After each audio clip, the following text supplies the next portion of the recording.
जानकी, फूलों का प्रबंध हुआ कि ना? हाँ भाभी, जे रहे। सदैव विलंब कराती है। पर भाभी इस बार तो फूल समय से ही लाई थी।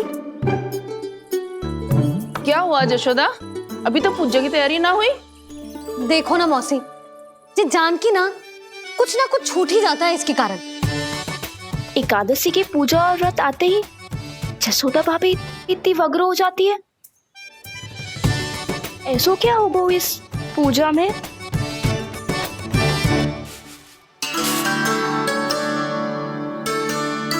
ये थाली में रोली चंदन रखने से, दिया जलाने से के होगो? आपको पता भी है एकादशी का व्रत क्यों रखते हैं? क्या महत्व है इसका? लो, जे तो मैं जसोमती रानी से पूछना भूल ही गया। पर हाँ भगवान, मेरे लिए इतना ही पर्याप्त है कि इस व्रत को रखने से मेरे श्रीहरि हमसे प्रसन्न हो जाएंगे।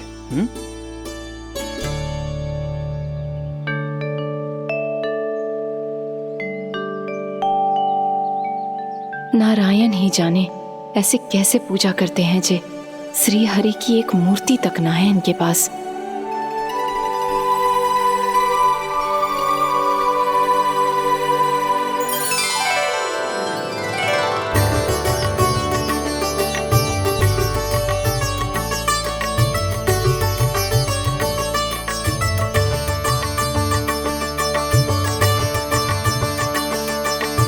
प्रभु, न तो मेरे पास मूर्ति है और ना तो इस व्रत के विधि विधान के बारे में मुझे जानकारी है और ना ही मुझे इसके महत्व के बारे में जानकारी है, पर फिर भी मैं करना चाहता हूं।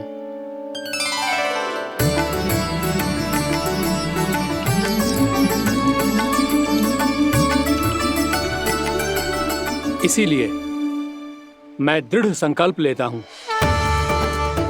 पूरी निष्ठा के साथ, श्रद्धा के साथ और पूरी आस्था के साथ मैं इस व्रत को संपन्न करूंगा।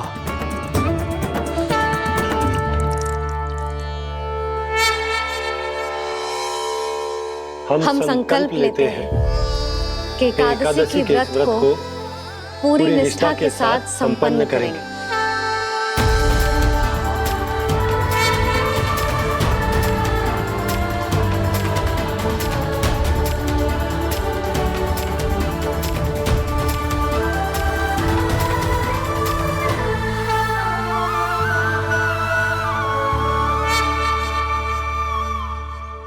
तुलसी जी के पत्ते तो हैं ही ना। श्री नारायण को तुलसी जी के पत्ते के बिना भोग ना चढ़तो है। जानकी, तुलसी के पत्ते कहाँ हैं? भाभी, मैं तो कब से यही पूछना चाह रही थी कि तुलसी के पत्ते लाऊं क्या, पर आप तो व्यस्त थी ना। तुझे कितनी बार समझाओ है ना, यदि तेरे कछु करने से किसी और की कोई हानि ना हो रही हो या किसी के अच्छे कार्य में सहायता हो रही हो तो मुझसे आज्ञा लेने की आवश्यकता ना है। समझ गई भाभी, आगे से जाना उनको। ले अभी लेकर आती हूँ।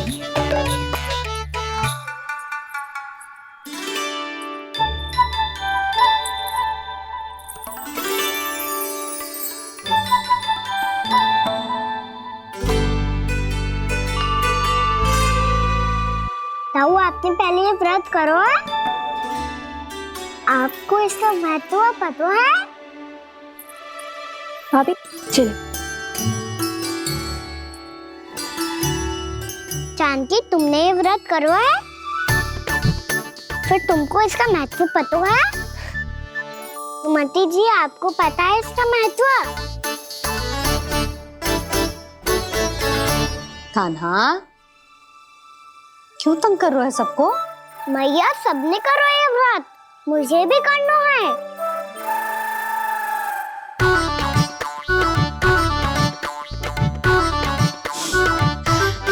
ये व्रत केवल बड़ों के लिए होती है लल्ला। जब आप ये व्रत कर सकती हो, बाबा कर सकते हैं, ये सारी गोपियां कर सकते हैं, वो भी कर सकते हैं, तो मैं क्यों ना कर सकता? क्योंकि तू कल तक भूखा ना रह पाएगा लल्ला।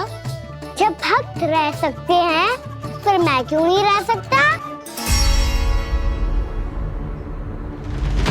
मेरा अर्थ है कि नारायण के भक्त मैया। मैया मान जाओ ना, मुझे करने दो ना ये व्रत। अपनी लल्ला पे आप विश्वास ना है आपको? विश्वास है। अच्छा ठीक है, तू भी कर ले।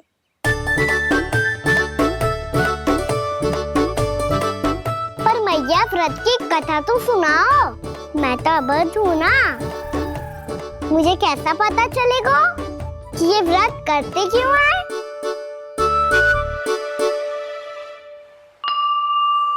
प्रभु, मुझ अबोध को कैसे पता चलेगा कि इस व्रत का क्या विधि विधान होता है और क्यों रखा जाता है और इसका महत्व क्या होता है? मुझे तो आप ही बता सकते हैं प्रभु। जब व्रत कर रहे हैं तब उसका महत्व भी पता होना चाहिए ना। बताओ ना मैया, क्यों रखते एकादशी का व्रत? इसके लिए तो तुझे एकादशी की कथा सुननी होगी। सुनेगो ना?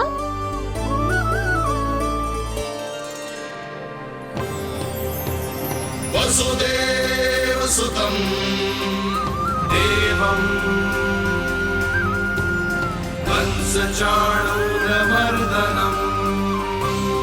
श्रीहरि, यशोदा परमानन्दम्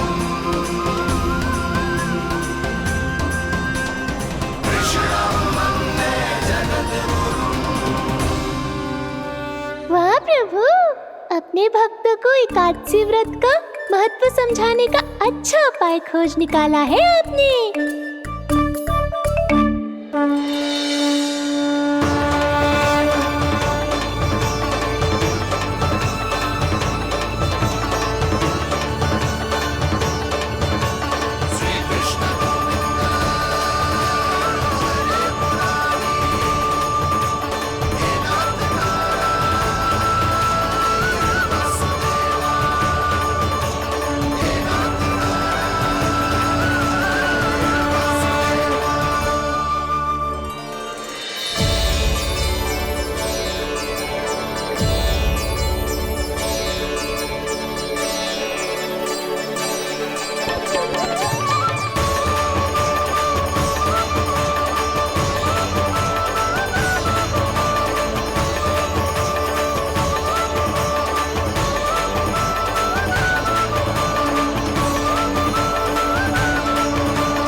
अब सब जन एकादशी के व्रत की कथा ध्यान से सुनना, तभी जे व्रत पूरा माना जाएगा। समझो लल्ला?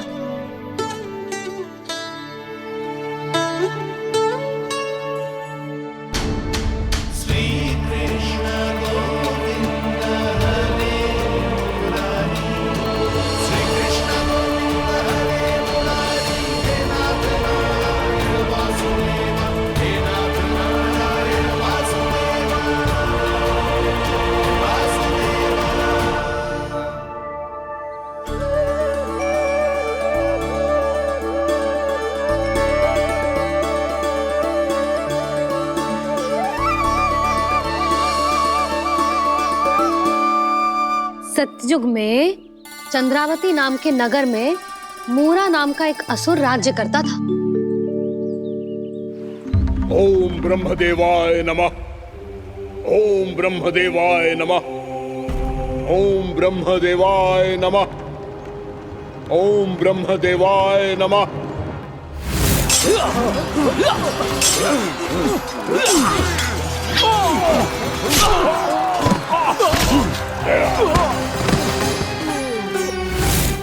ओम ब्रह्मदेवाय नमः। ओम ब्रह्मदेवाय नमः।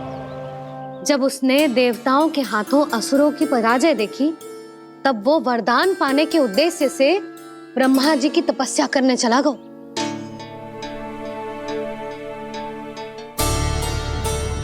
शीघ्र ही मूरा की तपस्या सफल हो गई और ब्रह्मदेव जी उससे प्रसन्न हो गए। ओम ब्रह्मदेवाय नमः। ओम ब्रह्मदेवाय नमः। ओम ब्रह्मदेवाय नमः। ओम ब्रह्मदेवाय नमः। ओम ब्रह्मदेवाय नमः। ओम ब्रह्मदेवाय नमः। ओम ब्रह्मदेवाय नमः। ओम ब्रह्मदेवाय नमः। ओम ब्रह्मदेवाय नमः। मूरा, प्रणाम ब्रह्मदेव। तुम्हारी तपस्या सफल हुई। बोलो, तुम्हें क्या वर चाहिए?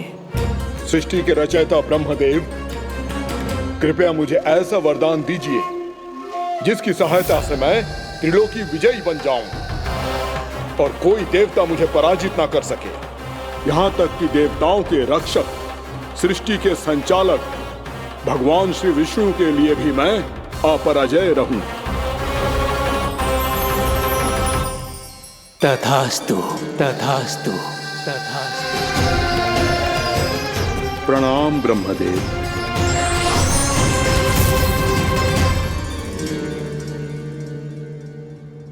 ऐसा वरदान पाकर मूरा बहुत अभिमानी होगा। यक्षों, किन्नरों, यहाँ तक कि देवताओं को भी युद्ध के लिए ललकारने लगो, पर किसी ने भी उसकी ललकार को स्वीकार ना करो, क्योंकि सभी उसकी शक्ति से बहुत भयभीत थे और उसके सामने युद्ध किए बिना ही अपनी पराजय स्वीकार करने लगे। और फिर दंभ में आके उसने स्वर्ग लोक पर भी आक्रमण कर दिया और देवराज इंद्र तक को चुनौती दे डाली।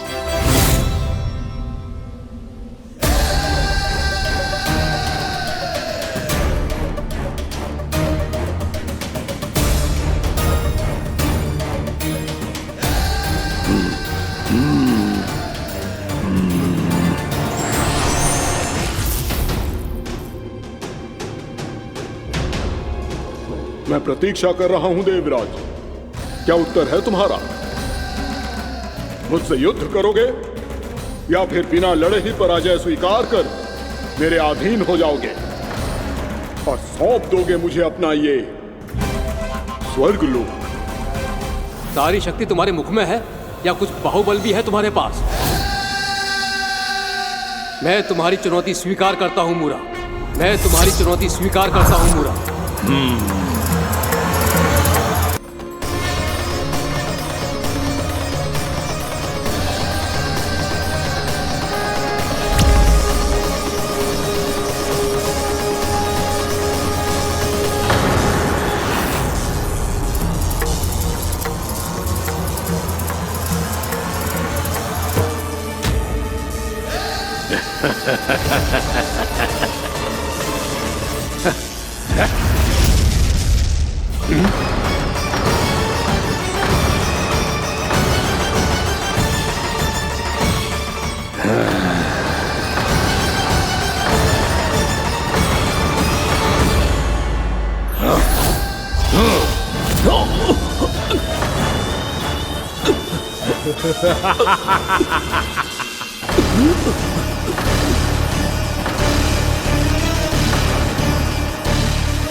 ठहरिए देवगण, असुर राज मूरा को ब्रह्मदेव का आशीर्वाद प्राप्त है।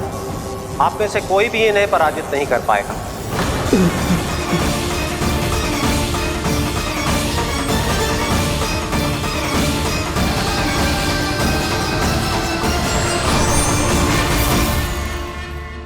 एक अवसर और देता हूं देवराज, युद्ध या अधीनता, क्या उत्तर है तुम्हारा देवराज?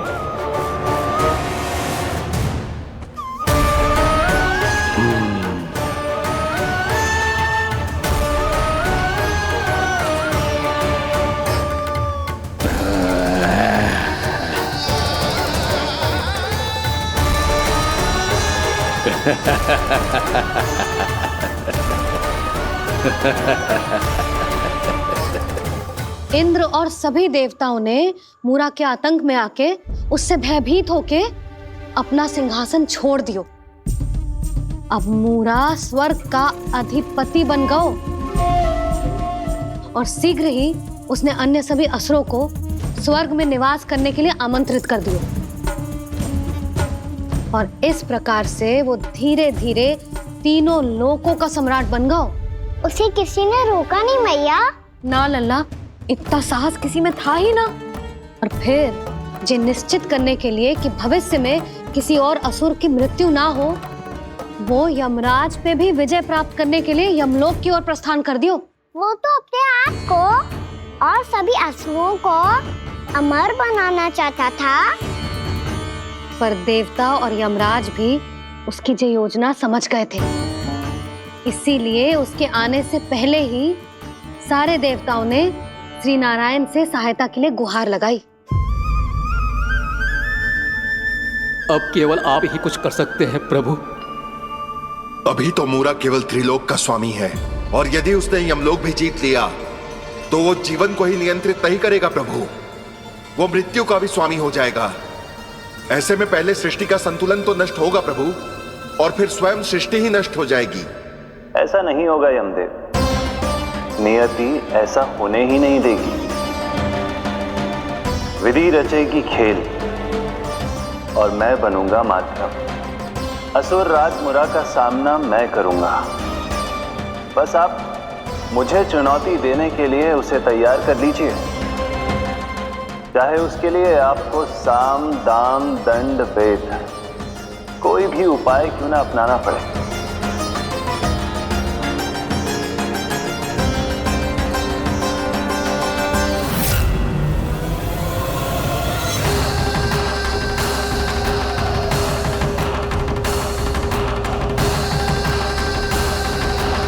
आप तो मेरी प्रतीक्षा में पहले से ही खड़े हैं यमदेव।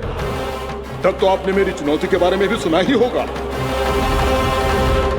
कहिए, क्या उत्तर है आपका? मेरा स्वागत करके अपना राज्य त्यागेंगे या मेरा सामना करके अपने प्राण? असुर राज मुरा का सामना मैं करूंगा। बस आप मुझे चुनौती देने के लिए उसे तैयार कर लीजिए, चाहे उसके लिए आपको साम दाम दंड भेद कोई भी उपाय क्यों ना अपनाना पड़े।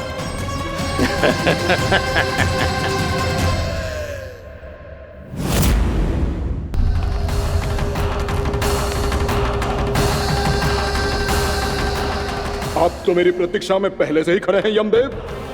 तब तो आपने मेरी चुनौती के बारे में भी सुना ही होगा। कहिए, क्या उत्तर है आपका?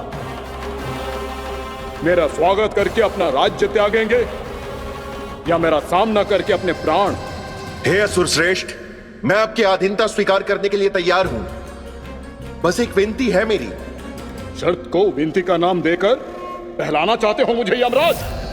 असुर राज मूरा के सामने शर्त रख पाओ, इतना सामर्थ्य नहीं है तुम में। इसका आभास है मुझे असुरराज, पर मैं आपकी अधीनता स्वीकार करूं इससे पहले आपको स्वामी धर्म का पालन करना होगा। मेरे पुराने स्वामी के क्रोध से मेरी रक्षा करनी होगी आपको। कौन है तुम्हारा पुराना स्वामी? भगवान श्री नारायण। और छोटी माँ, मूरासुर को तो श्री नारायण से भी रक्षा का वरदान प्राप्त था ना? यही तो श्री नारायण की लीला थी बलराम। पर वो राक्षस अपने दम में जे समझ ही ना पाओ कि वो क्या भूल करने जा रहा है, और पहुंच गओ भगवान श्री नारायण को चुनौती देने के लिए।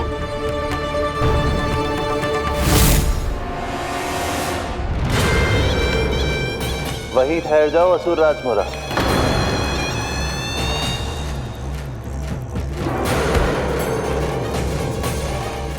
यहां क्यों आए? आपको पराजित करने और ये वैकुंठ जीतने, ताकि मैं यमलोक का स्वामी बन सकूं। फिर आओ, युद्ध भूमि में मेरा सामना करो।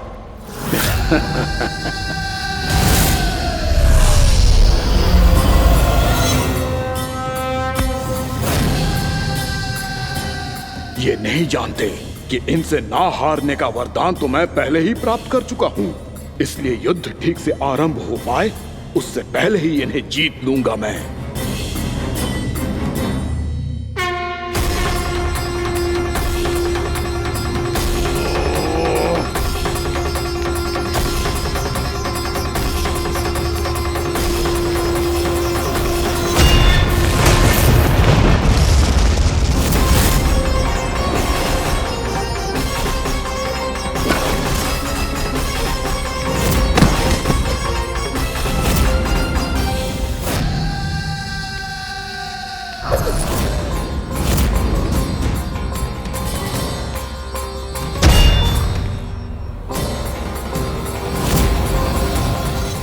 इस प्रकार जे युद्ध वर्षों वर्षों तक चलता रहो। दोनों योद्धा पूरे ब्रह्मांड में अनेक अस्त्रों शस्त्रों के साथ युद्ध करते रहे।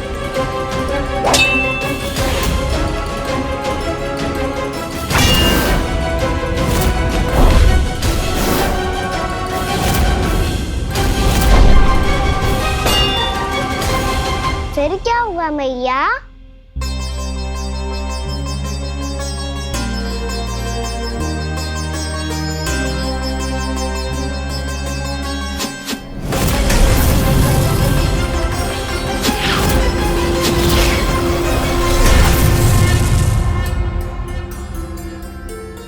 उस युद्ध को कभी समाप्त हुआ हो, पर कैसे? शीघ्र ही वो राक्षस थक गौ लल्ला।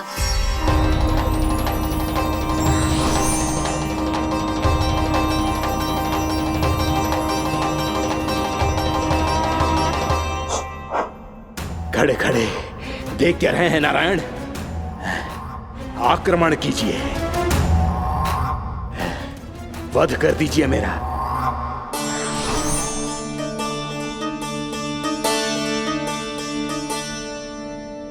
मैं तुम्हारी वीरता से प्रभावित हूं, इसीलिए इतनी थकान की स्थिति में मैं तुम जैसे वीर पर आक्रमण नहीं करूंगा। जाओ विश्राम करो। यदि फिर से युद्ध करने की इच्छा हो तो तुम्हारा स्वागत होगा।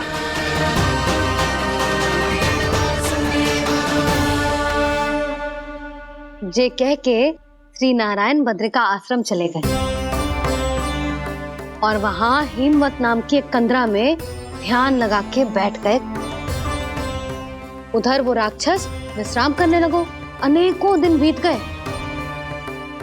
और अब वो राक्षस मूरा फिर से स्वस्थ होके बलवान हो गया था। उसने अपनी सारी शक्ति फिर से प्राप्त कर ली थी। श्री नारायण ने उस पर दया करी थी, पर वो फिर से श्री नारायण को छलने को तैयार होगा।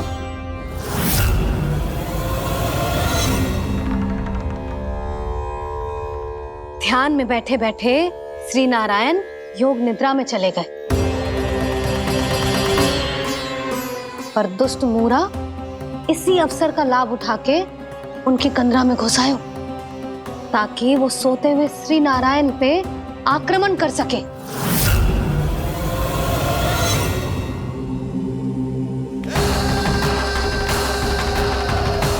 आज इस लंबे युद्ध को जीतकर अपने इस अंतिम शत्रु का भी अंत कर दूंगा मैं।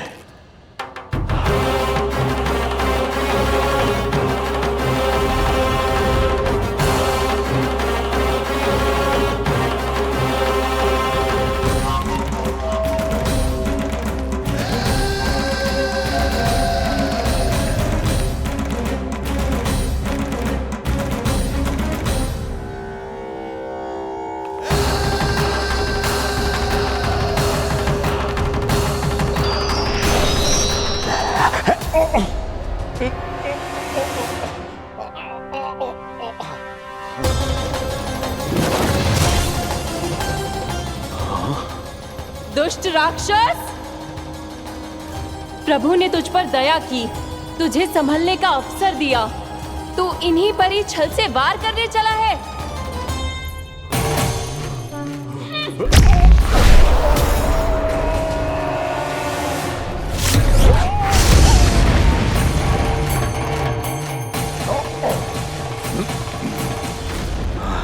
मैं अजय हूँ, मुझे कोई पराजित नहीं कर सकता। ब्रह्मा का वरदान है मुझे। तूने नारायण से अपराजय होने का वरदान मांगा था मूर्ख, उनकी शक्ति से नहीं। ध्यान से देख, मैं तेरी मृत्यु हूं, मृत्यु।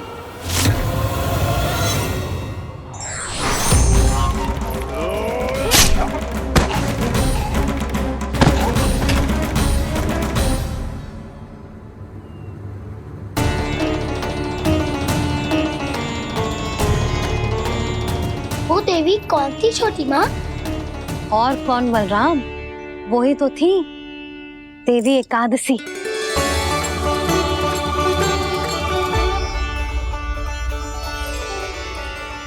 मुझे क्षमा कीजिए प्रभु, आपकी आज्ञा के बिना ही युद्ध करके आपके शत्रु को मृत्यु के घाट उतार दिया। क्षमा नहीं, आपकी तो प्रशंसा होनी चाहिए देवी।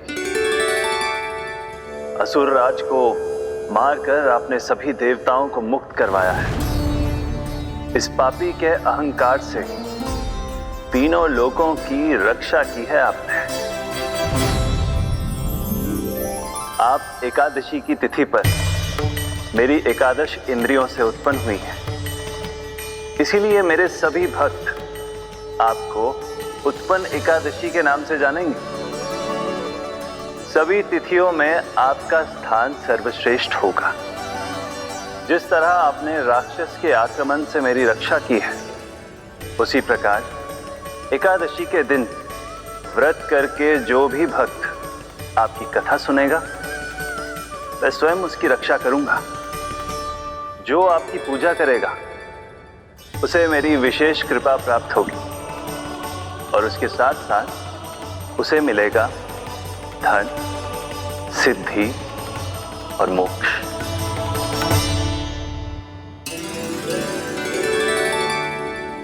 इसीलिए आज के दिन व्रत रखने का बहुत अधिक महत्व होता है। बोलो एकादशी मैया की जय। बोलो श्री नारायण भगवान की जय।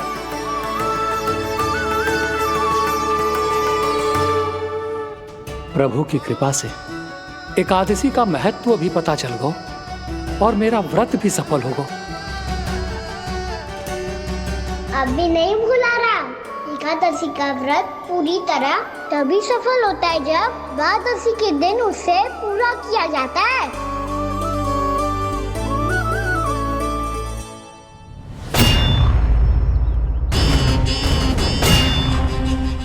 आवश्यक है आपको यह आभास होना कि उस विष्णु अवतार को पराजित करने के लिए आपके साधारण योद्धाओं में वो सामर्थ्य नहीं है। वो विष्णु अवतार कुछ अधिक ही असाधारण है।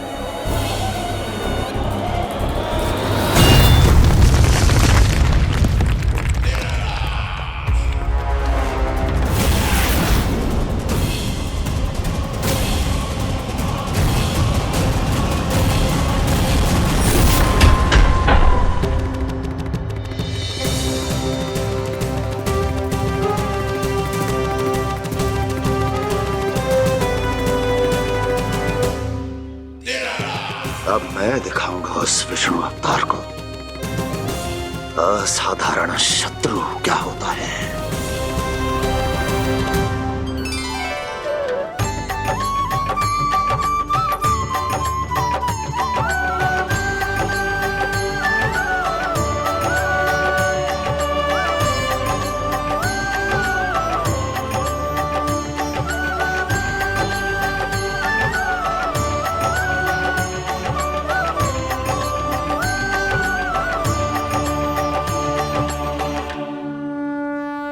मामा अधीर हो रहे हैं, पर मैया ने मुझे अभी तक बाहर जाने की आज्ञा नहीं दी है। अभी उन्हें किसी और राक्षस को यहाँ भेजने से रोकने के लिए मुझे ही कुछ करना होगा।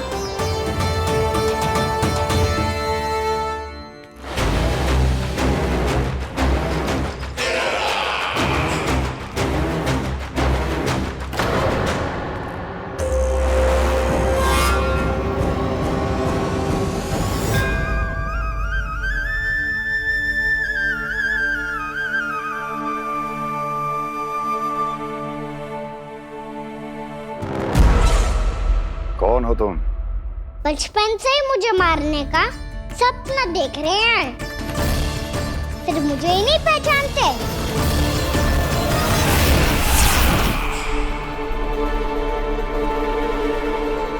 बचपन से विष्णु अवतार।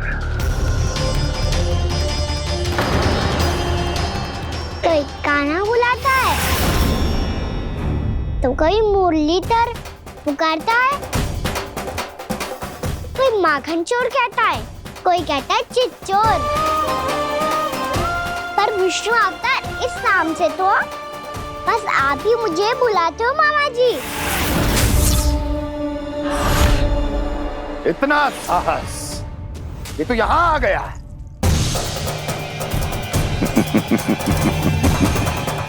यहां आ तो गया तू विष्णु अवतार, किंतु यहां से जीवित नहीं जाएगा।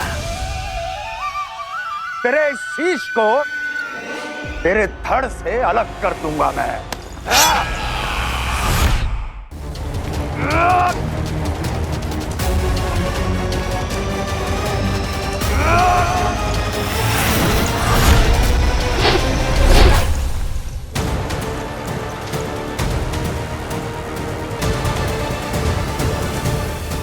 कहाँ देख रहे हो मामा जी? मैं तैयार हूँ।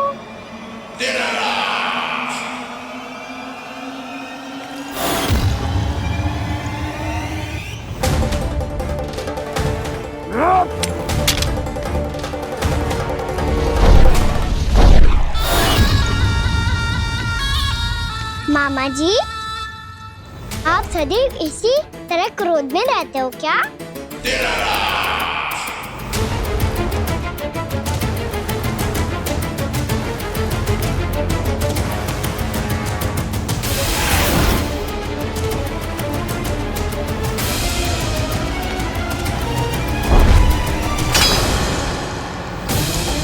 छोड़ छोड़ मेरी तलवार को।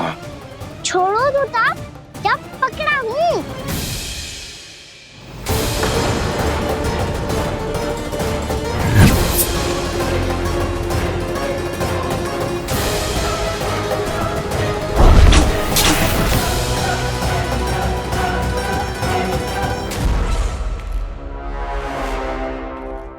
मामा जी,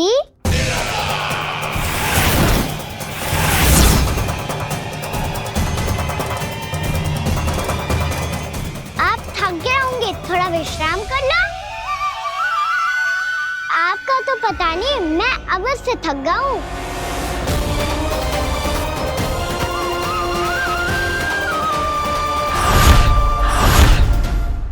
मेरे सिंहासन पर बैठने का तो साहस। अभी तो बस अभ्यास कर रहा था मामा जी। भविष्य में मुझे तो बैठना है यहाँ। आपने बल प्रयोग करके से अपने पिताजी से छीना था। मैं आपसे छीन लूंगा।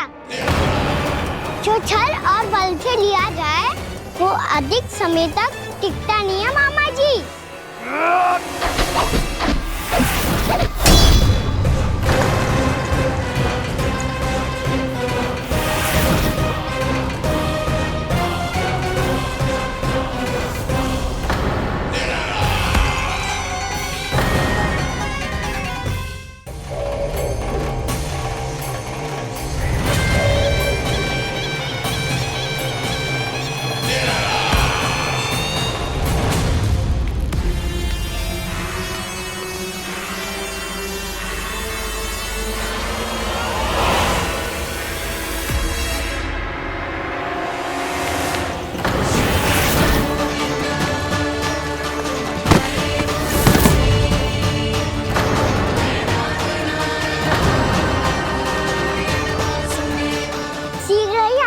सिंहासन छोड़ना होगा।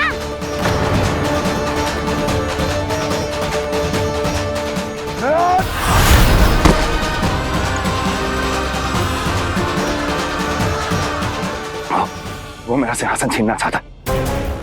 वो आ रहा है, वो आ रहा है। सैनिकों, दुर्जन, बंद कर दो सभी द्वार और झरों के, सब के सब। इसकी हर संभावना पर इतना कड़ा पहरा बिठा दो कि ना तो कोई महल के भीतर आ सके, ना कोई बाहर जा सके। मुझे महल की चप्पे चप्पे की सूचना चाहिए। जाओ।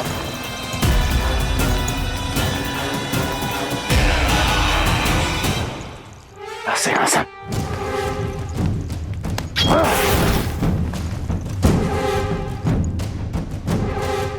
अब आ, दुष्ट मायावी, ए छलिया विष्णु अवतार, मैं कंस तेरी प्रतीक्षा कर रहा हूँ। देखता हूँ मेरे सिंहासन पर कैसे बैठता है तू। मुझे तो बस कुछ समय चाहिए था, वो मिल गया। अब करते रहिए आप प्रतीक्षा।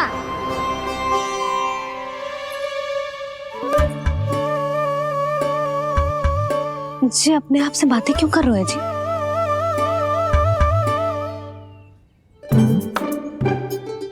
आप मुस्कुरा क्यों रहे हो?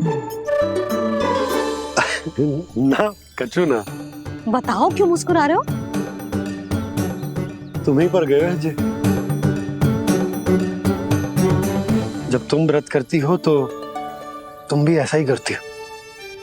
इसी प्रकार भूख अधिक लगने पर अपना ध्यान भटकाने के लिए स्वयं से ही बड़बड़ाती रहती। होगा। आपको तो बस मेरा उपहास उड़ाने के लिए बहाना चाहिए।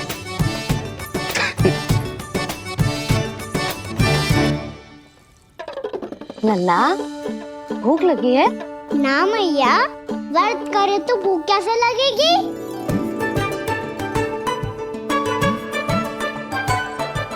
यदि लगी हो तो छोटे बालकों को थोड़ी बहुत भूल चूक क्षमा होती है। कछु ना तो फल तो तू खा ही सकते है। अब तो पूरे नियम और विधि विधान से व्रत तोड़ूंगा। कल द्वादशी के सुबह मुहूर्त के अनुसार। ठीक।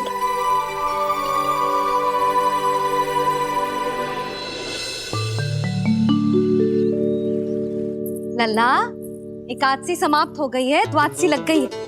अब तू व्रत तोड़ सकते है। भोजन कर ले। ले।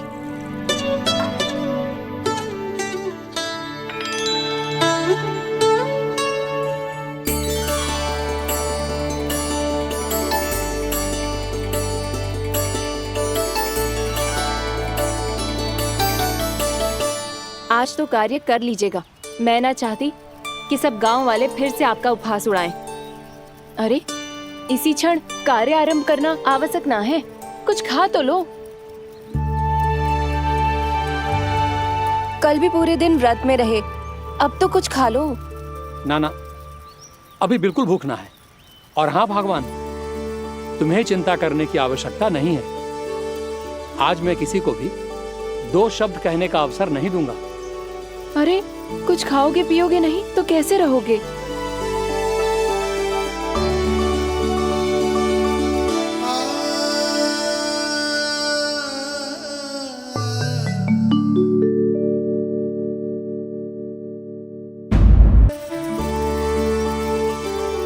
अरे, इसी क्षण कार्य आरंभ करना आवश्यक ना है। कुछ खा तो लो। ना ना, अभी बिल्कुल भूख ना है। और हाँ भगवान, तुम्हें चिंता करने की आवश्यकता नहीं है। आज मैं किसी को भी 2 शब्द कहने का अवसर नहीं दूंगा।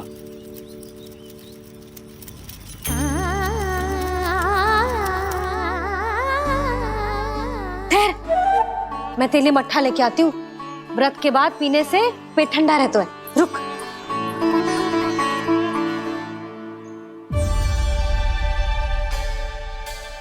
भक्तों ने अभी तक व्रत नहीं तोड़ा है, मैं कैसे तोड़ लूं?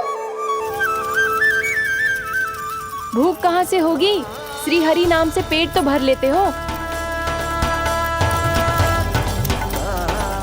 श्री हरि श्री हरि श्री हरि।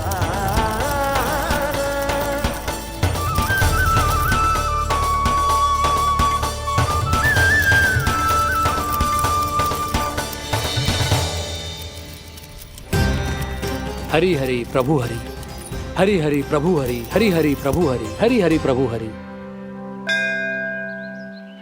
कल से अन्न का एक दाना ना गो है पेट में। अब क्या व्रत तुड़वाने भी आपके प्रभु ही आएंगे? अब क्या व्रत तुड़वाने भी आपके प्रभु ही आएंगे? मैया,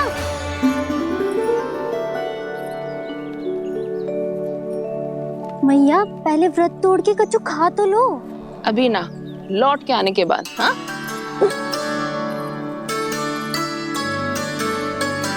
बलराम, ठहरो पुत्र, पहले कुछ खा लो। व्रत तोड़ना आवश्यक होता है। मैया ने एकादशी का महत्व बताया। लगता है मुझे सबको द्वादशी पर व्रत तोड़ने समाप्त करने का महत्व बताना होगा। हरि हरि हरि हरि हरि मेरे हरि।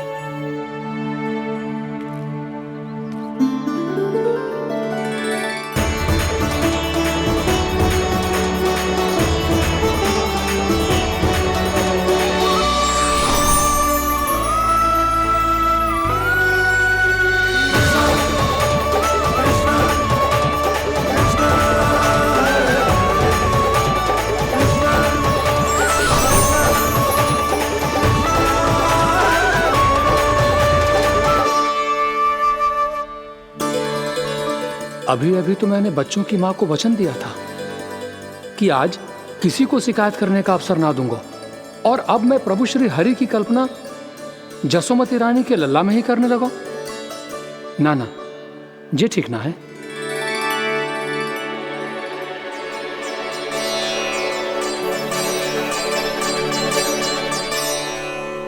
ठीक ही तो है, बिल्कुल सही पहचाना है आपने।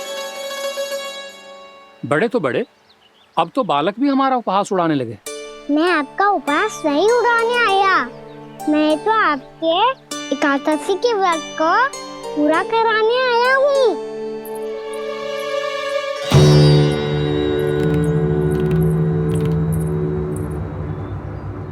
कान्हा,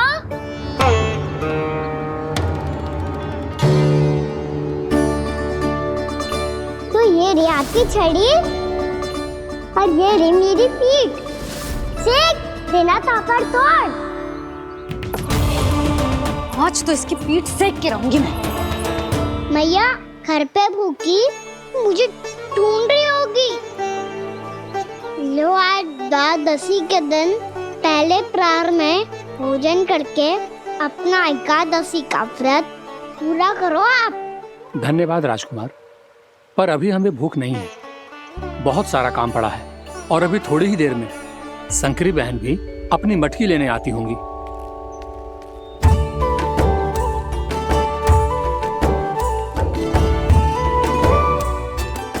पर मैं आपका व्रत पूरा कराए बिना नहीं जा सकता। भला क्यों? भक्त भूखा रहे और भगवान खा ले, ऐसा हो सकता है भला?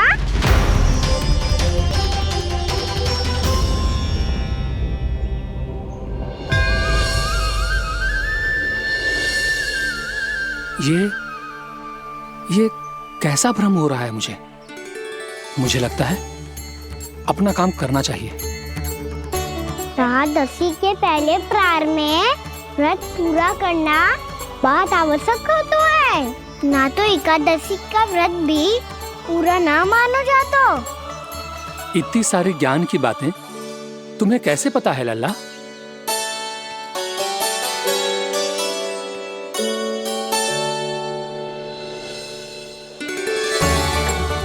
जैसे एकादशी की कथा होती है, वैसे द्वादशी की महिमा भी एक बहुत महत्वपूर्ण कथा है।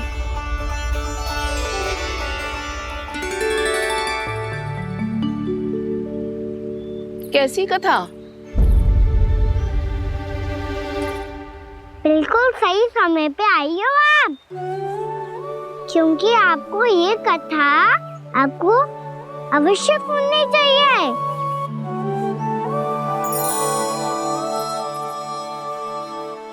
मुझे क्यों? पहले सुन तो लियो, फिर स्वयं ही पता चल जाएगा। बहुत समय पहले एक राजा हुआ करते थे, राजा अम्बरीश। भगवान श्री हरि के बहुत बड़े भक्त थे। ओम नमो नारायणाय। ओम नमो नारायणाय।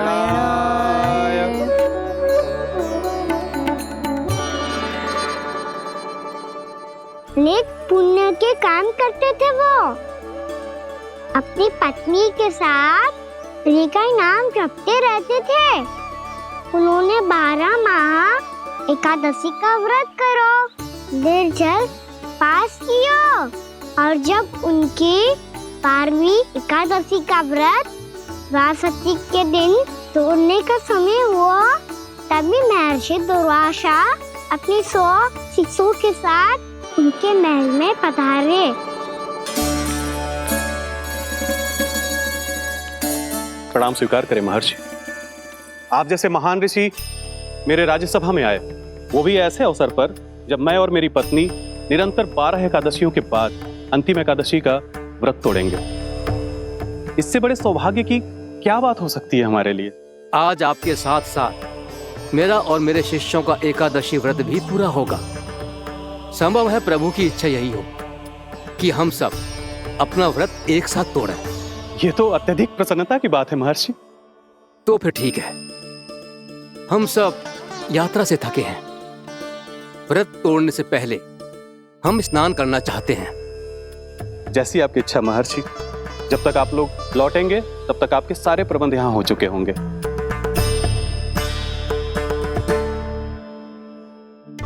महर्षि दुर्वासा स्नान करने गए थे, पर उन्हें लौटने में विलंब हो रहा था और इधर द्वादशी पर व्रत पूरा करने का मुहूर्त बीता जा रहा था। महाराज अमरेश बड़ी विरगता के साथ महर्षि दुर्वासा के लौटने की प्रतीक्षा कर रहे थे। महाराज, व्रत तोड़ने का मुहूर्त बीता जा रहा है। बस कुछ ही समय बचा है। महर्षि और उनके शिष्यों को लौटने में न जाने कितना समय लग जाएगा। मेरा सुझाव है कि आप मुहूर्त समाप्त होने से पहले व्रत अवश्य तोड़ लें। गुरुदेव, हमने महर्षि दुर्वासा को वचन दिया है कि जब तक वो लौटेंगे नहीं तब तक हम व्रत नहीं तोड़ेंगे। इसीलिए मैं उनके लौटने के बाद ही भोजन ग्रहण करूंगा। पर महाराज, मुहूर्त यदि बीत गया और समय रहते हुए नहीं आए तो महाराज आपका व्रत पूरा नहीं होगा। महाराज, आपको उसका फल नहीं मिलेगा। महाराज, 12 एकादशियों का व्रत व्यर्थ चला जाएगा। किंतु गुरुदेव, यदि मैंने भोजन कर लिया तो ये तो अतिथियों का अपमान होगा। आप उचित कह रहे हैं महाराज। भोजन के लिए उनकी प्रतीक्षा अवश्य कीजिए महाराज। पर मुहूर्त रहते हुए एक तुलसी का पत्ता और जल ग्रहण कर लीजिए। इससे आपका व्रत भी पूरा हो जाएगा और अतिथि का मान भी रह जाएगा। आपका सुझाव अच्छा है गुरुदेव।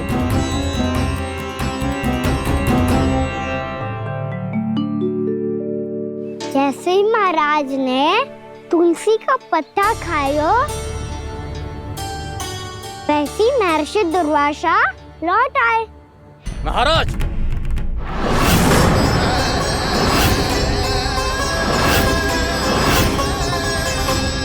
महाराज को उपास तोड़ते देखते बहुत क्रोधित हो गए।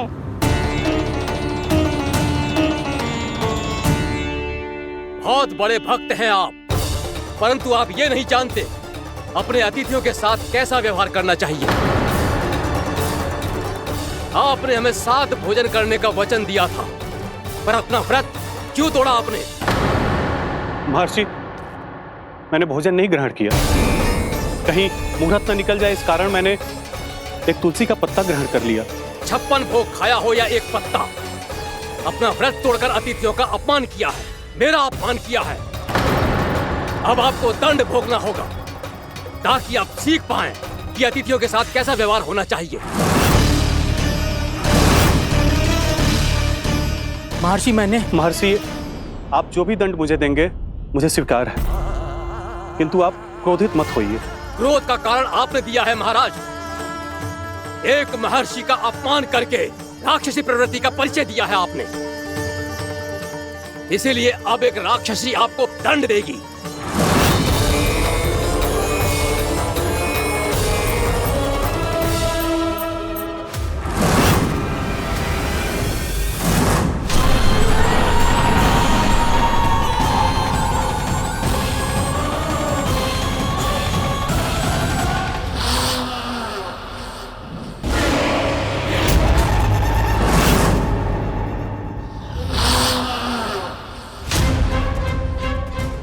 हे प्रभु, यदि मैंने सच में महर्षि का अपमान करने की भूल की हो तो मैं उसका परिणाम भोगने के लिए प्रस्तुत हूं। ओम नमो नारायणाय, ओम नमो नारायणाय नमः। महर्षि दुर्वासा को यह आभास ही नहीं था कि महाराज अम्बरीश ने उनका अपमान नहीं किया था, फिर भी उसे अपमान मान के वो श्री नारायण के भक्त पे संदेह कर रहे थे। मैंने भी तो भोला राम की भक्ति पे संदेह किया था। हे नारायण, ये क्या पाप हो गया मुझसे? संदेह किसी अपमान से कम ना हो तो, और भगवान सब सह सकते हैं, पर उनके प्रिय भक्तों का अपमान सहन ना कर सकते, इसीलिए उन्होंने अस्थिचेप करने का निर्णय लिया।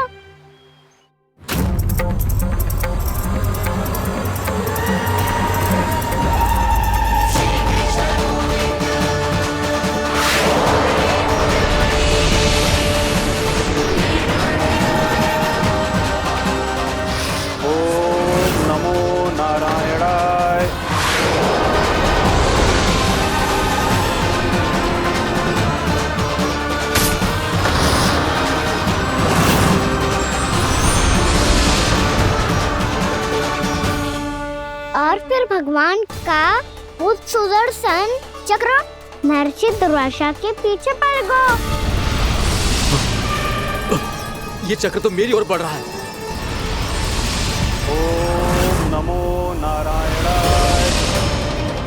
ये कैसे संभव हो सकता है? कोई रोको इसे, कोई रोको इसे।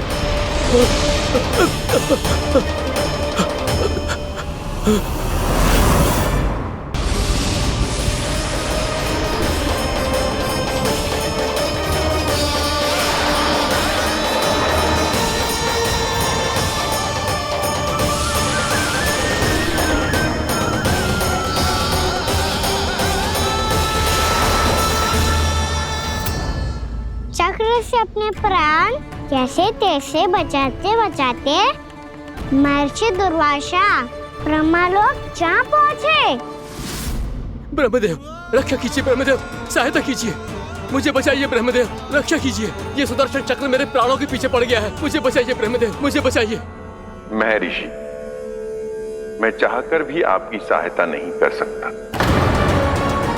ऐसी स्थिति में यदि कोई कुछ कर सकते हैं तो वो है सुदर्शन चक्र के स्वामी विष्णु, क्योंकि सृष्टि में केवल वही है जो इसे नियंत्रित कर सकते हैं।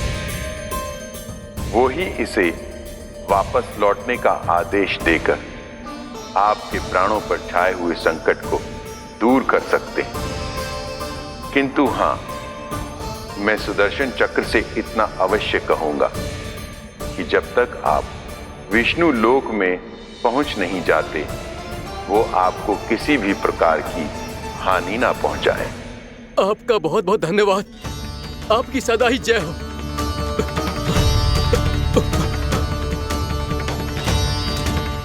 फिर क्या था? भागते भागते महर्षि दुर्वासा सीधे भगवान श्री हरि के शरण में बैकुंठ पहुंच गए। त्राहिमाम प्रभु, त्राहिमाम, मुझे बचाइए, मेरी सहायता कीजिए प्रभु, मेरी सहायता कीजिए। मैं आपके इस चक्र और ऊर्जा से नहीं भाग सकता प्रभु, कृपया करके अपने सुदर्शन को रोकिए, इसे वापस लीजिए प्रभु। यह असंभव है महर्षि। एक बार सुदर्शन चक्र मेरे हाथों से छूट जाए तो अपना उद्देश्य पूरा किए बिना, मेरे भक्तों की रक्षा किए बिना वापस नहीं लौटता। कोई तो उपाय होगा प्रभु, कृपया करके मेरे प्राण बचाइए प्रभु। मैं सुदर्शन की ऊर्जा से जलकर भस्म नहीं होना चाहता प्रभु। आप जो कहेंगे मैं करूंगा प्रभु, मेरी सहायता कीजिए प्रभु, मेरी सहायता कीजिए। मुझे नहीं लगता कि आप वो कर पाएंगे। मैं अवश्य करूंगा, मैं अपनी प्राण रक्षा के लिए कुछ भी करूंगा प्रभु। आपने मेरे भक्त राजा अम्बरीश को भक्ति का कर्तव्य निभाने के लिए अपमानित और दंडित किया है महर्षि, पर भक्त की रक्षा करना भगवान का कर्तव्य है।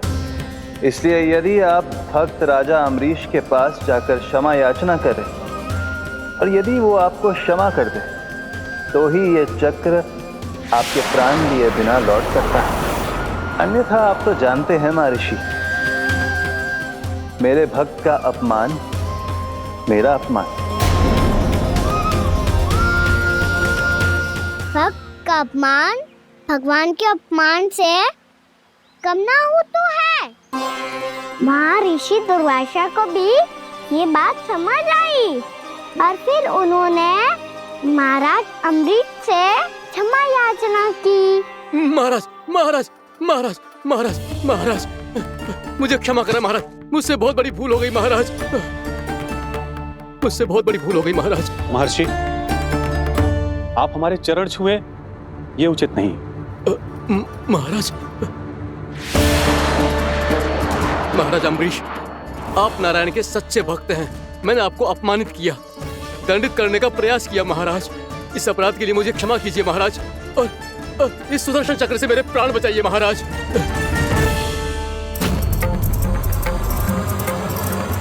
हे महान सुदर्शन, यदि महर्षि के लिए मेरे हृदय में अभी भी वही सम्मान और प्रेम हो जो इनके प्रथम आगमन पे था, तो कृपया आप अपने धाम वापस लौट जाइए।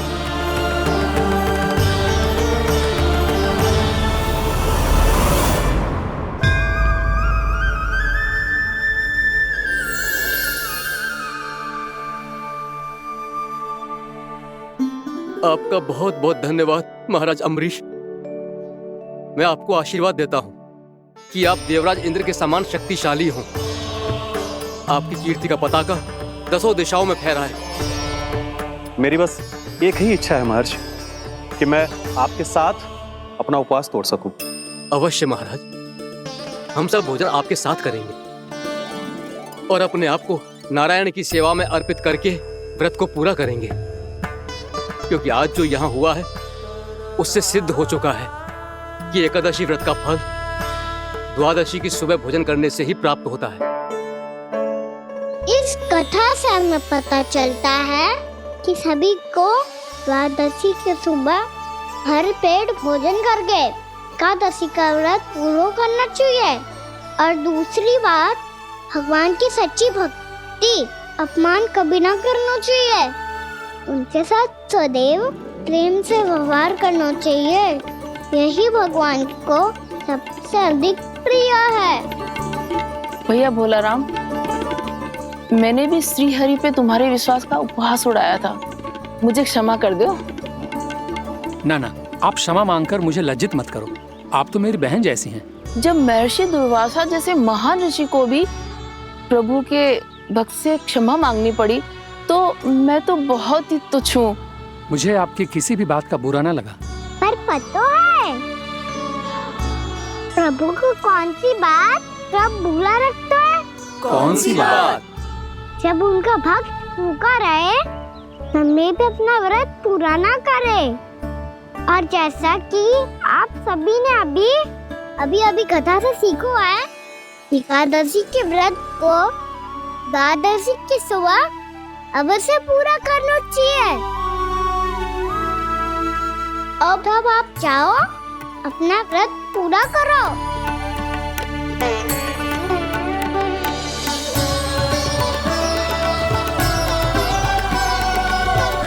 मैं आपके लिए जल लेके आती हूँ।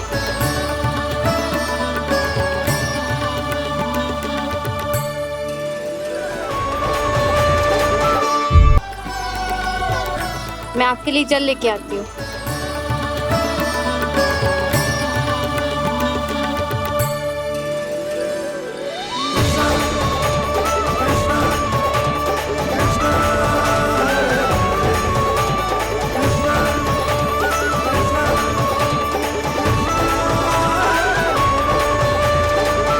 लो खाओ।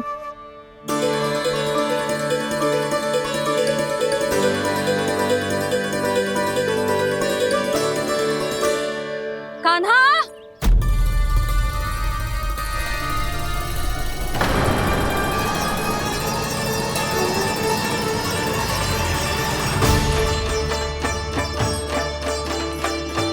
बोलो काका, सिगरेट छुपा लो मुझे, मैया आ रही है, बहुत क्रोध में लगती है।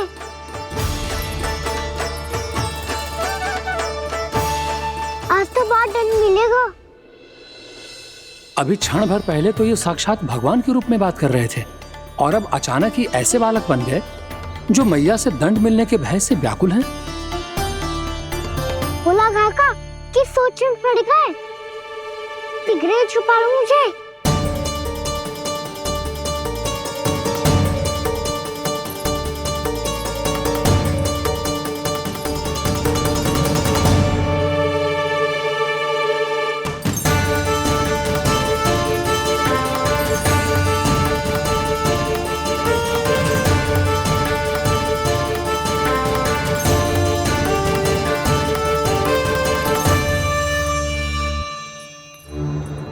भोलानाथ जी, कान्हा को देखो है क्या? मैंने तो अपने प्रभु को देखा है। मैं अपने लल्ला को ढूंढ रही हूँ, उसे देखो है आपने? वही तो मैं भी कह रहा हूँ जसोदा रानी, मैंने सिर्फ और सिर्फ अपने प्रभु को देखा है। ये तो अब भी अपनी भक्ति में ही खोया हुआ है। इससे पूछ के कछु लाना है, मुझे ही ढूंढना पड़ेगा।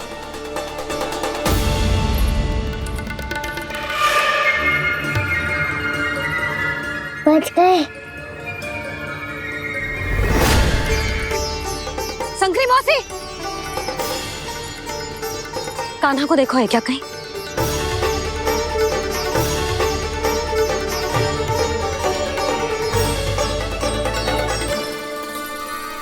बोला काका मुझे सिगरेट निकालो ना यहाँ से, भैया फिर से इधर ही आ रही है। सब कहते थे श्री हरि मेरे घर ना आ सकते। देखो आज प्रभु आ गए, उन्होंने अपने हाथ से मेरा व्रत पूरा कराया। हाँ आते हैं और आगे भी आएंगे हमारे श्री हरि हमसे मिलने और आके मोक्ष देंगे, है ना?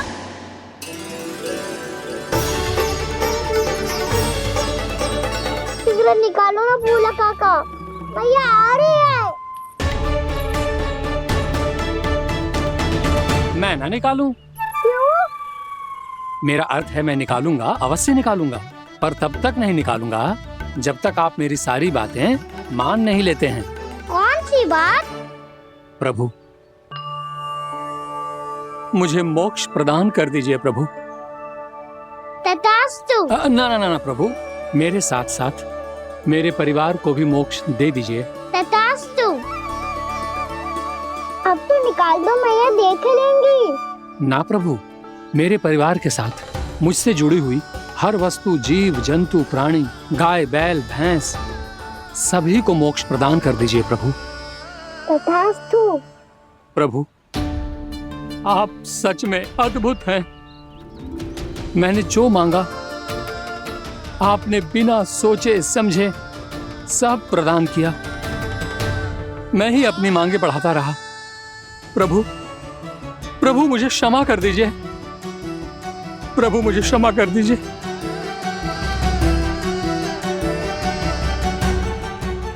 आइए प्रभु।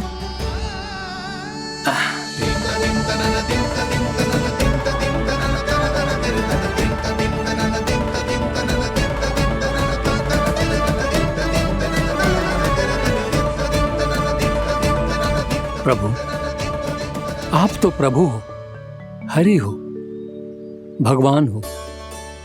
आप चाहते तो इस मटके से स्वयं निकलकर बाहर आ सकते थे, फिर मेरी आपने हर इच्छा क्यों पूरी की?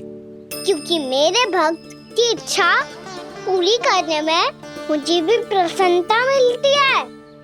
ना तो मैं अपने भक्तों का अपमान सह सकता हूँ और ना ही उनकी इच्छा अधूरी रहने दे सकता हूँ।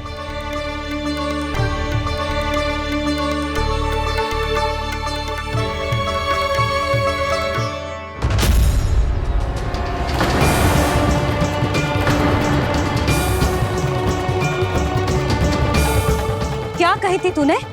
हाँ, कि तू फिर से छल ना करेगा। फिर मुझे बिना बताए घर से बाहर कैसे निकलो? क्षमा करना मैया, पर जो आपने सिखाया था मैंने तो उसी का ही पालन करो है। फिर से चतुराई कर रहे हो है ना? हाँ? आप ही ने तो कही थी ना, यदि कछु करने से किसी को हानि ना पहुंचती हो या फिर किसी अच्छे कार्य में सहायता हो रही हो तो आज्ञा लेने की आवश्यकता ना होती। यदि तेरे कछु करने से किसी और की कोई हानि ना हो रही हो या किसी के अच्छे कार्य में सहायता हो रही हो तो मुझसे आज्ञा लेने की आवश्यकता ना है। किस अच्छे कार्य के लिए आया है यहाँ? एकादशी के सुबह एकादशी का व्रत खोल के भोजन करा जाता है। ये बात ना तो भोला काका को पता थी, ना शंकरी मासी को, और ना ही किसी और को। और तुझे पता थी? हाँ, मेरी मैया ने बहुत अच्छे से सिखाया है मुझे। जैसे कल तूने एकादशी कथा सुनाई थी ना, आज वैसे ही तेरे लल्ला ने सबको द्वादशी कथा सुनाई है। सच्ची यशोदा रानी जी, इसने तो हमारी आंखें ही खोल दी। और भाभी, सच तो ये है कि मुझे भी ना पता था कि ये इतना बड़ा ज्ञानी है और इतना अधिक समझदार।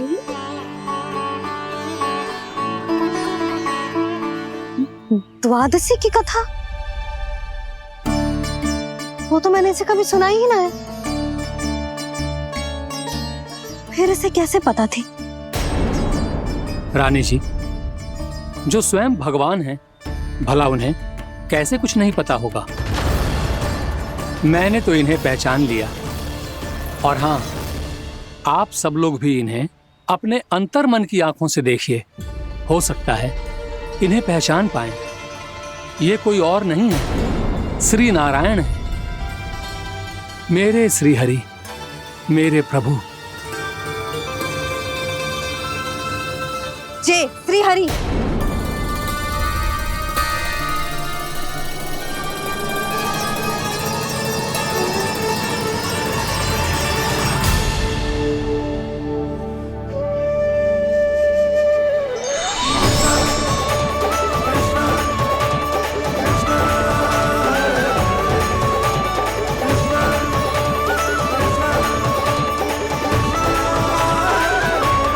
ये क्या कर दिया भोला? जिस रास्ते को मैंने इतनी कठिनाई से बचा के रखा था, सबके सामने उसे उजागर कर दिया तुमने।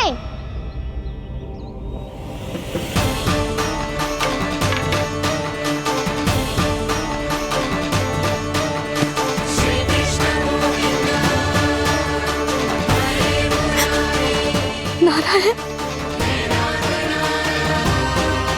नारायण, श्री नारायण।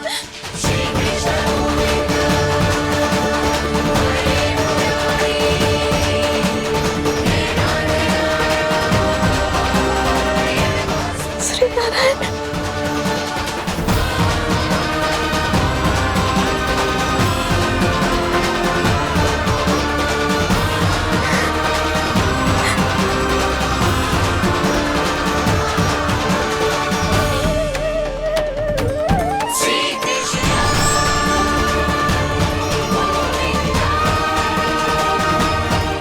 श्री नारायण प्रभु।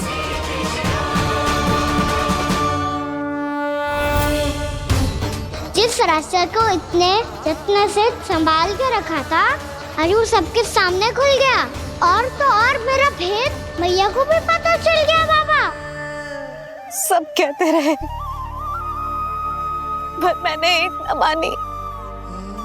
सबने कही थी कि आप भगवान हैं, पर मैं मूर्ख आपको पहचान ही ना पाई। कितनी अभागी हूं मैं।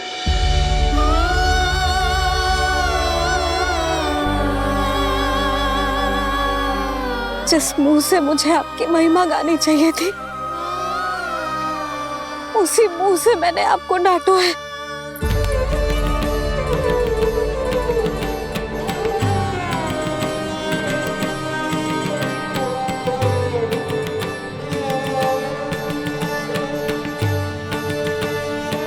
जिन हाथों से मुझे आपके चरण छूने चाहिए थे, उन हाथों से मैंने आपके कान पकड़े।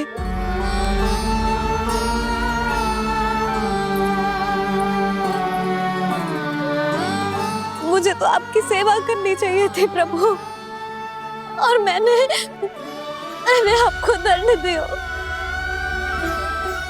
आपको घर से बांध दियो।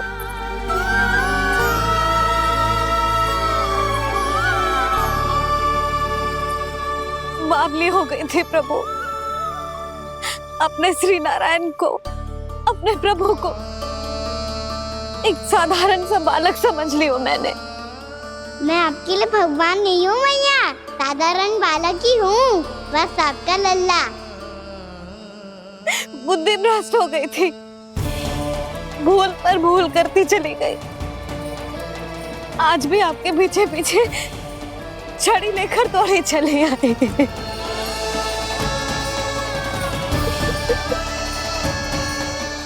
अपने आप को दोष मत दो मैया, आपके ममता के लिए तो जन्म लिया है मैंने। हमारा मन बदलने मत दो, मेरे लिए वही पुरानी भैया बनी रहो आप, और मुझे रहने दो आपका वही नटखट लल्ला।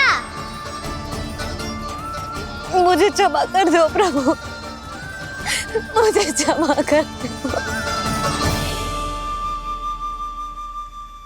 बाबा ये कैसा अंत हो गया आज? मैया तो मुझे भगवान मानने लगी, पर मैं इसे स्वीकार नहीं कर सकता। अभी नहीं बाबा, इतनी शीघ्र नहीं। आप ऐसे खड़े क्यों बाबा? कुछ ऐसा करो ना कि मैया फिर से मेरे मैया बन जाए। उनकी दृष्टि में भक्ति नहीं, ममता चाहिए मुझे। कान्हा, मेरे सामर्थ्य में हो तो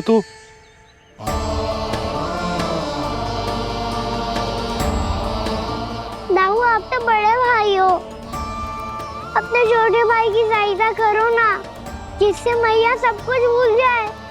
मैं क्या कर सकता हूँ कान्हा? कोई तो सहायता करो मेरी।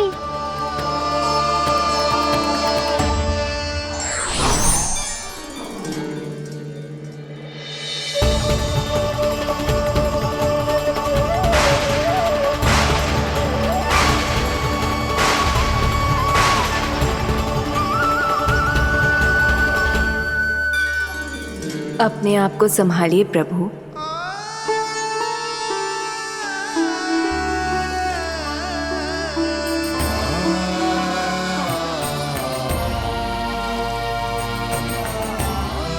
देखो ये क्या हो गया, भैया को सब पता चल गया। अभी तो मुझे मैया की ममता का शौक पूरी तरह मिला ही नहीं था। योग माया,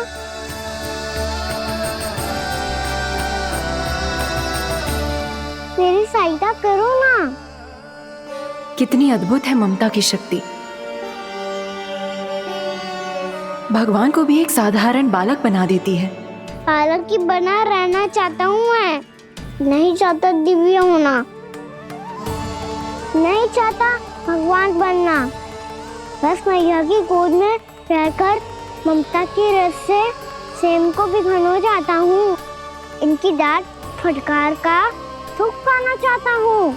कुछ भी करे योग माया, पर इन सबको भुला दो मेरा सत्य।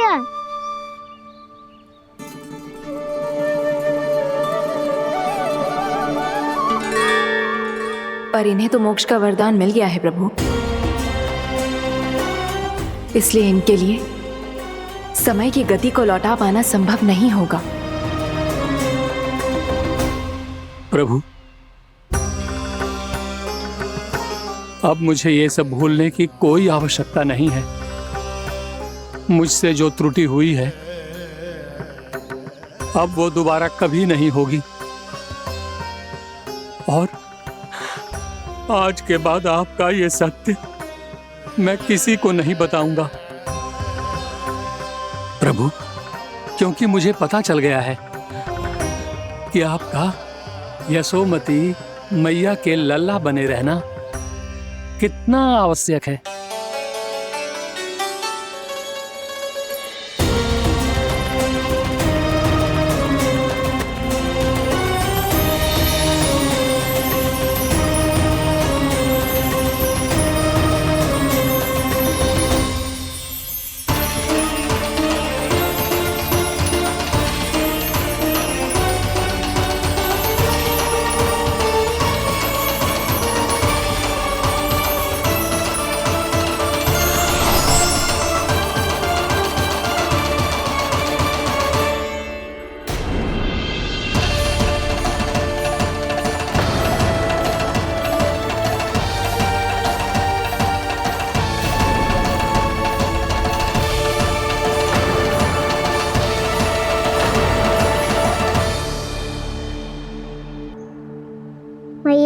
छड़ी।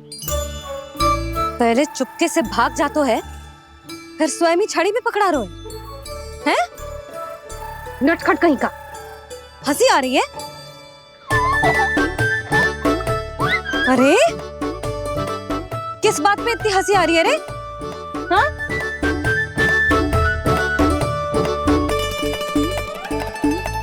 आपकी लीला अद्भुत है प्रभु, और अद्भुत है आपका मैया के प्रति प्रेम। हंसी ना है मैया, ये तो प्रसन्नता है, अपने मैया से मिल जाने की प्रसन्नता। अच्छा, ढूंढ मैं तुझे रही हूँ और तू कह रहे हो कि मैं मिल गई तुझे। तू घर चल लल्ला, अच्छे से पिटाई करूंगी तेरी।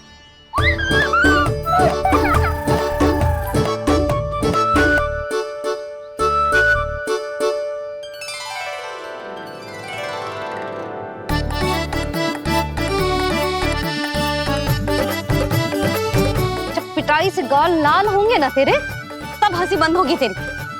चल।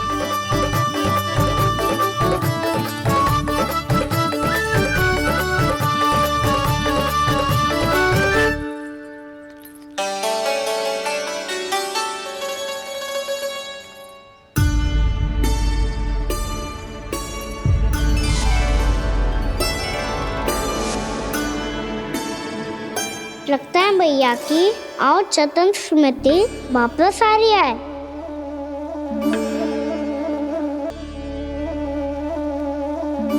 यशोदा, क्या होगो? ना कछु ना। आपको बताऊंगी तो और हंसेंगे मुझ पे। बोल दो, मैं उपास ना उड़ाऊं, सच्ची। देखो देखो इसे कैसे हंस रहे हैं। मेरे हाथ में छड़ी है, मैया क्रोधित है, पर जे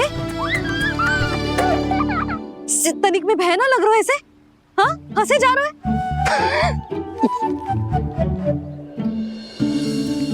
दोनों बाबा लल्ला एक जैसे हो। चल तू, चल चल। दाऊ, आप तो बड़े भाई हो, अपने छोटे भाई की सहायता करो ना, जिससे मैया सब कुछ भूल जाए। सुबल, तू कच्चू खा क्यों ना रहो है? व्रत ही करना था तो बलराम के जैसे कल कर ले। तो कल तो एकादशी भी थी। कान्हा के बिना कछु करने का मेरा मन ही ना कर। तो बात तो सच्ची है, उसके बिना गोचारण भी ऐसा लगता है जैसे कितना भारी कार्य है, व्यवस्था में करना पड़ता है। सही कह रहे हो तुम दोनों। मैं तो गोपालक भी इसलिए बना था ताकि कान्हा के संग खेलने को मिल जाए। बलराम तो हमारा सगा कम और मुख्य अधिक है।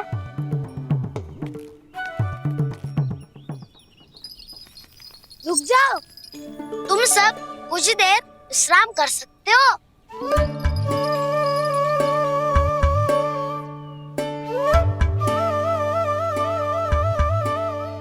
तू बोल। ना मैं ना बोलूंगा, तुम दोनों ही बोलो। और तुम सबका सखा पहले हूँ और टोली का मुखिया बाद में, इसलिए घबराने की आवश्यकता नहीं है। जो भी बात है बिना हिचक बता सकते हो मुझे। तो फिर कुछ ऐसा करो ना कि कान्हा फिर से हमारे साथ गोचारण करने के लिए आने लगे।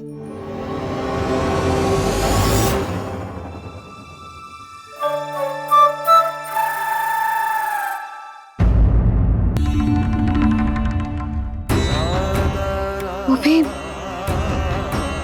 अपने कान्हा के भीतर देखो। कान्हा के भीतर? ना मतलब कान्हा और ये दोनों आमने सामने थे। मैं कुछ समझो ना यशोदा। नारायण और कान्हा दोनों आमने सामने थे। ना, मेरे कहने का अर्थ है कि कान्हा और श्री नारायण एक दूसरे के आगे पीछे थे। अच्छा, तो मतलब श्री नारायण आगे थे और कान्हा पीछे था। पर अगर कान्हा पीछे था तो तुमने कैसे देखा? ओहो,